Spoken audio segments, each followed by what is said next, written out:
इंसानी गोश्त बहुत लजीज होता है लेकिन स्किन थोड़ी कड़वी होती है। ये जुमला एक औरत ने कैमरे के सामने बोला था। इस औरत का ताल्लुक एक जंगली आदमखोर कबीले से था। इसका कहना था जब भी हमारा कोई अजीज मरता है तो इसके करीबी रिश्तेदार इसकी लाश को पकाकर खाते हैं। खानदान की सबसे बड़ी औरत इस लाश को पकाती है। मुर्दे के हाथ बहू को खिलाए जाते हैं और ये इसके लिए काबिले फख्र बात होती है। दरअसल ये कहानी पापुआ न्यू गिनी के एक जंगली कबीले की है जो दुनिया में शायद वाहिद वहशी कबीला है। ये जंगजू कबीला अपनी आदमखोरी की वजह से जाना जाता है। ये वही कबीला है जिसने दुनिया को एक नए मोड़ पर ला खड़ा किया था। सब कुछ रूटीन के मुताबिक चल रहा था, आदमखोरी भी और जिंदगी का सफर भी। लेकिन फिर इस कबीले में एक नामालूम बीमारी फूट पड़ी। यह बीमारी इंतहाई अजीब थी। इसमें पहले मरीज के सर में दर्द होता था। यूं लगता था कि बुखार हो रहा है, मगर फिर इस मरीज का जिस्म कांपना शुरू हो जाता और वो मरीज लड़खड़ाने लग जाता और आखिरकार मुकम्मल बेजान हो जाता। क्योंकि ये दूर उफ्तादा इलाके के लोग थे, लिहाजा तवाहुम परस्त भी थे। इन्होंने इस बीमारी को जादू का नाम दे दिया और एक गांव का कोई शख्स बीमार पड़ता तो इस गांव के लोग तावीज़ धागे और जादू का इल्ज़ाम लगाकर दूसरे गांव के लोगों पर हमला कर देते, यहाँ तक कि इन्हें इस घिनौने फेल पर कत्ल कर डालते। लेकिन बीमारी थी कि फैलती ही जा रही थी। इस बीमारी का शिकार औरतें और बच्चे ज़्यादा हो रहे थे, जबकि बहुत कम मर्द इस बीमारी में मुब्तला होते थे।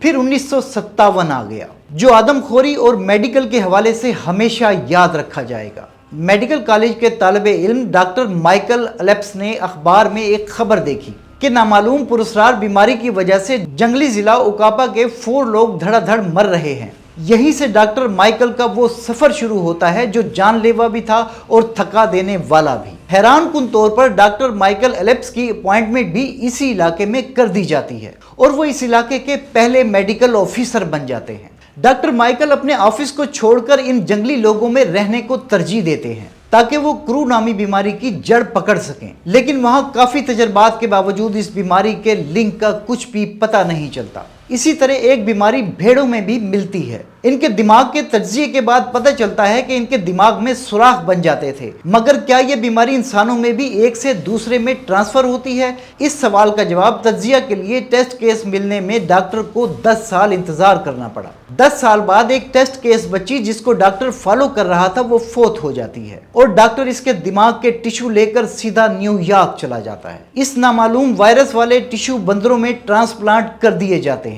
2 साल के अरसे में बंदरों में ये अलामात शुरू हो जाती हैं। यूं कंफर्म हो गया कि ये दिमाग से मुतालिक बीमारी है। मेडिसिन में ये दरियाफ्त हकीकी मानों में एक इनकलाब लेकर आई, मगर अभी बहुत से सवालात बाकी थे जिनके जवाबात की तलाश डॉक्टर माइकल को वापस पापुआ न्यू गिनी ले आई। कंफर्म हो चुका था कि ये बीमारी आदमखोरी से फैलती है। एक हैरान कुन इंकशाफ ये भी हुआ कि जब कोई करीबी अजीज मरता है तो इसकी लाश को औरतें पकाती हैं और औरतों की एक बड़ी तादाद इस लाश को खाती है, जबकि मर्द, खासकर जंगजू मर्द, इस लाश को नहीं खाते क्योंकि ये इनको कमजोर कर सकती थी। सो माइकल को यह जवाब भी मिल गया कि यह बीमारी आदमखोरी से फैली थी। बायोकेमिस्ट स्टैनली ने इसको वायरस कहने के बजाय परियौन का नाम दिया। यह नया तस्वुर पेश करने पर इन्हें 20 साल बाद 1997 में नोबेल इनाम दिया गया। 1980 के बाद इस कबीले ने आदमखोरी कम कर दी, जिसके नतीजे में यह बीमारी तो तकरीबन खत्म हो गई, लेकिन हमें एक नई बीमारी फैलाने वाले अंसर का पता दे गई